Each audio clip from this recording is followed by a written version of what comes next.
Generally जब बच्चा deliver होता है तो 3rd-4th डे पर जनरली बच्चा थोड़ा-सा पीला होता है। उसको बोलते हैं फिजियोलॉजिकल जॉन्डिस। इसमें कोई पैथोलॉजी नहीं है, फिजियोलॉजिकल है, इसका कोई कारण नहीं है। एक नॉर्मल फीचर है कि हाँ 3rd-4th डे पर बच्चा हल्का-सा पीला दिखेगा।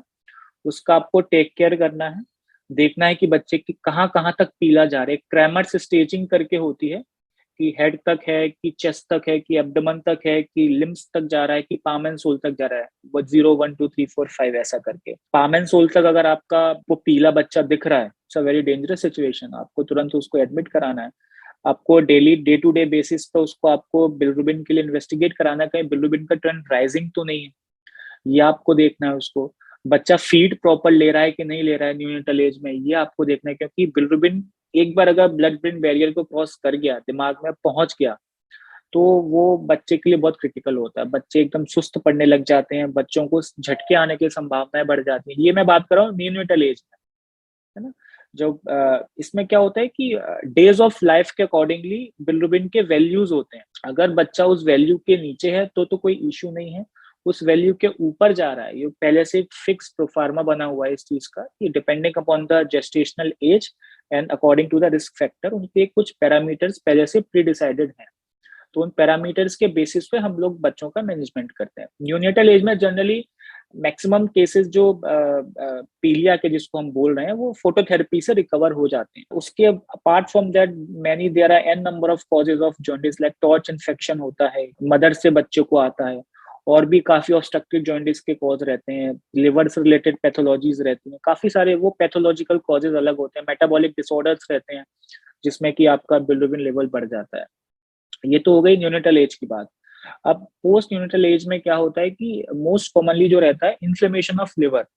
लिवर में किसी भी तरह का इन्फेक्शन या inflammation due to any sort of cause that is leading to hepatitis. Hepatitis का ही एक प्रेजेंटिंग फीचर है कि उसका बिलिरुबिन लेवल का बढ़ना, जिसको हम बोलते हैं कि पीलिया हो गया।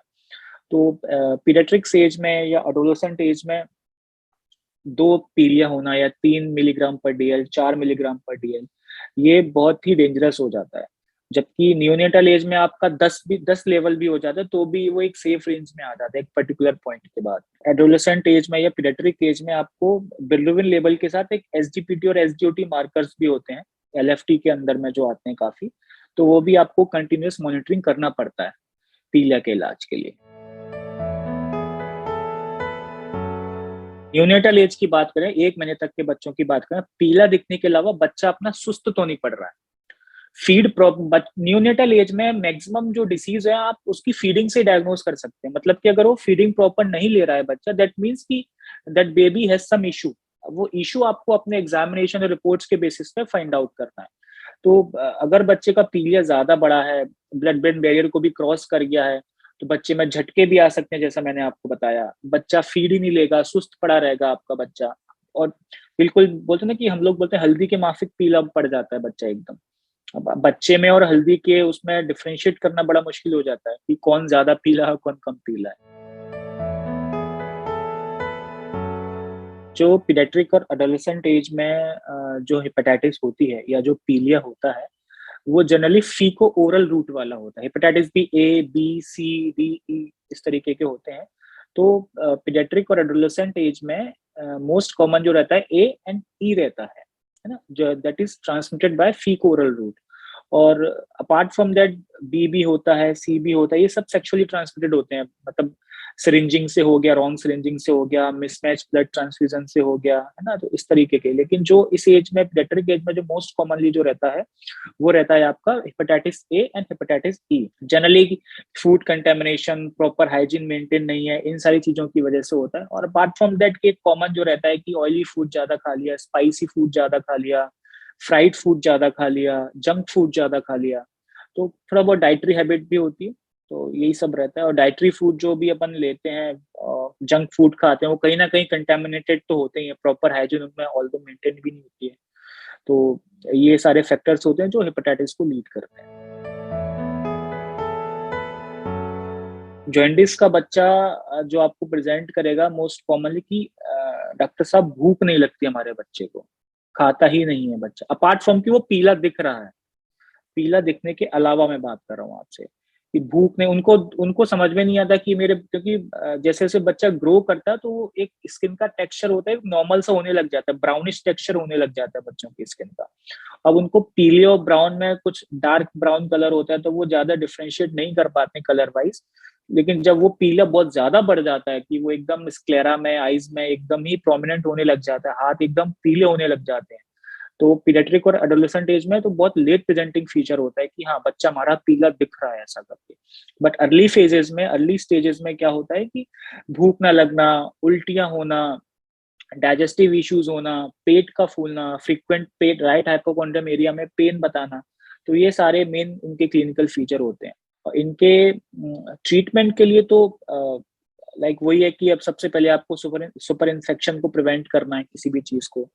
एंटीबायोटिक सपोर्ट तो आपको देना ही है, तो उससे बिलिरुबिन लेवल धीरे-धीरे कम होता है, एसजीपीटी भी धीरे-धीरे कम होता है।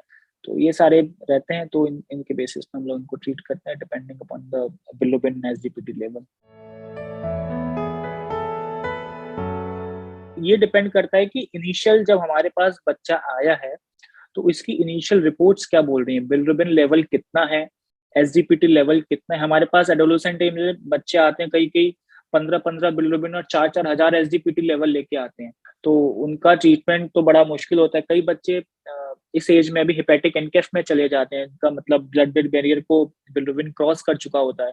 ऐसे बच्चे काफ़ी डल एंड डस्की होते हैं कि आप प्यूपिल्स भी अनइक्वल हो जाते हैं कभी-कभी। Enceph, hepatic enceph is a very dangerous and alarming situation for the life of that child, क्योंकि ये इर्रिवर्सिबल डैमेज हो जाता है ब्लड ब्रेन बैरियर को और ब्रेन सेल्स को, तो थोड़ा-सा डेंजरस सिचुएशन होती है ये। हाइजीन का ही ध्यान रखना है इस एज में। साफ-सुथरे बर्तन में खाना खाना, साफ-सुथरे बर्तन में खाना पकाना, खाना खाने से पहले हाथ धोना, खाना खाने से बाद, जो माँ-बाप अपन को डे टू डे प्रैक्टिस में बताते हैं, कुछ एक्स्ट्रा केयर खास नहीं करना है। जो पेरेंट्स अपन को बताते हैं, डिक्टेट करते हैं, बस वही अपन को घर में ध्यान रखना है। Apart from that junk food, fried food, spicy food, ये सब चीज़ें अवॉइड करना है आपको। क्योंकि हेपेटाइटिस ऐसा नहीं है कि एक बार रिकवर हो गया तो वो बार-बार नहीं होगा। रिकरेंट डिसीज़ है, क्योंकि फीको ओरल रूट से हो रहा है वो चीज़। कुछ भी उल्टा-सीधा पेट में गया तो फिर से वही लिवर में इन्फ्लेमेशन कराएगा और वही हेपेटाइटिस को लैंड अप करेगा। स्पाइसी फ्राइड फूड में क्या होता है, ये सारी चीज़ें ऐड ऑन करके डाली जाती हैं। वो टेस्ट एनहांसर के तौर पे डाली जाती हैं। एक नॉर्मल टेस्ट के लिए नहीं डालते, है ना? तो उसमें एक्स्ट्रा मसाले होते हैं, एक्स्ट्रा स्पाइसेस होते हैं, एक्स्ट्रा ऑयल होता है, जो टेस्ट के लिए तो बहुत अच्छा लगता है, लेकिन बाद में इसके क्या हैज़ार्ड होते हैं, ये जब बच्चा बीमार होता है तब समझ में आता है। ऐसा नहीं है कि हेपेटाइटिस वाले बच्चों को नमक खाना ही नहीं है, या इसको नॉर्मल नॉर्मल जो अपन घर में स्पाइसेस या नॉर्मल जो भी अपन ऑयल डाल के सब्जियाँ बनाते हैं, वो खाना ही नहीं है। बिल्कुल नॉर्मल डाइट जो बच्चा लेता है, हेल्दी डाइट जो बच्चा घर पे लेता है, सेम हेल्दी डाइट आपको लेना है। बट जो मार्केट प्रिपरेशन होते हैं, पैक्ड आइटम होते हैं, जिसमें कि ओवर फ्राइड हो गया, आपके बाज़ार के जो पिकल्स होते हैं, जिसमें एक्स्ट्रा काफ़ी स्पाइसेस वगैरह होते हैं, ना? और जो भी चाट-वाट ये लोग खाते हैं, ये सब चीज़ें अवॉइड करनी है। मतलब आपके गट को रिलैक्स रखना है आपको।